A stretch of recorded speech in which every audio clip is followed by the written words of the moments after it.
Magandang araw at muli ay mag-aaral tayo ng salita ng ating Panginoon at doon pa rin po tayo sa ating topic na ating series. At ngayon ay pagpatuloy natin ito. Tingnan natin ang aklat ng Psalm 119 verse 18 kung saan ay dito po natin ipauunawa kung gaano kabuti ang ating Panginoon. Sabi doon sa awit 119 verse 18, ako'y laging mag-aaral sa lahat ng tuntunin mo ng aking maunawaan, pagbubulay-bulayan ko sa bigay mong kautusan, lubos akong nalulugod, iingatan puso ko upang iyo di malimot. So, ang ating pong topic ngayon ay pinamagatang read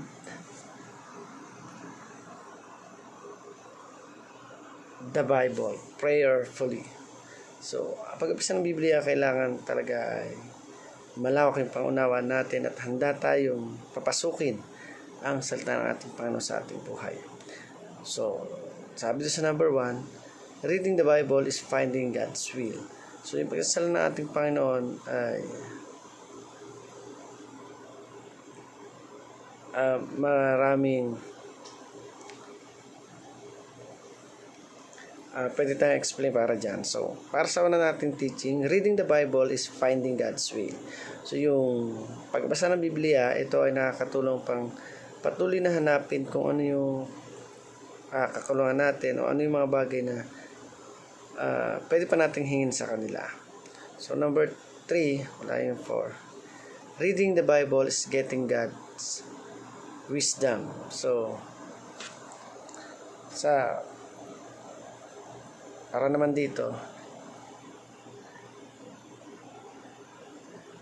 So yung pagbabasa ng salita ng ating Panginoon ay habang tumatagal ay matututunan natin na maisaayos yung mga liriko na kanta. So reading the Bible is getting God's wisdom. So kailangan sabi nga sa pag-effort ay i-boost natin lahat upang ma-feel nung nandidigo sa at kung ano yung mas the best. So kagaya din dito, kailangan natin maging prayerful sa lahat ng oras at magkaroon ng kusang loob na share yung business na meron tayo. So, para naman po sa ating application, read the Bible prayerfully. So, again, patuloy tayo na magsalita ng ating Panginoon sapagkat marami pa tayong bibigyan. So, pangalawa, read the Bible with humility.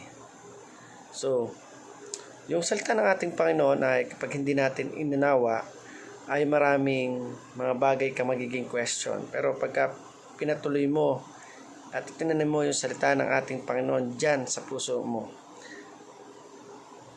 I'm sure na talagang yung katugunan ng Panginoon ay bibigay niya sa mga taong higit na nakakaunawa at umuunawa sa panahon ng crisis. So, kailangan nating ihanda yung sarili at kung paano na dapat ay patuloy natin na paghariin ang ating Panginoon. So, read the Bible with humility.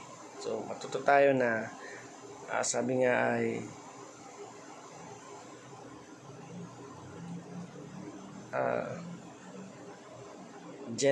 gentleman o sa mga bagay na ginagawa natin, kailangan nating magpaka-man sa harapan nila at hindi boy na hindi alam kung ano yung bagay na pinasok niya. So, para sa ating huling sabi dito,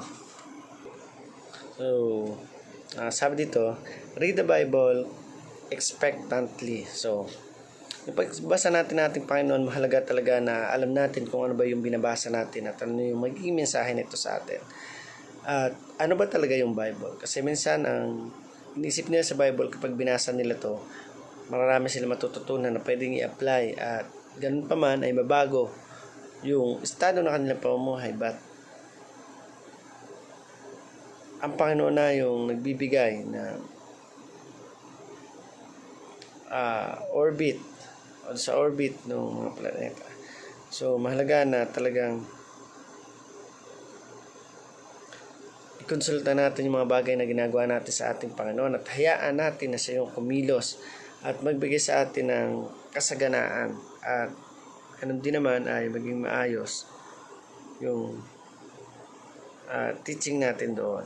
So again, I hope may mga natutunan po tayo. Salamat sa pakikinig at panonood. Pagpalain po tayong lahat ng ating Panginoon.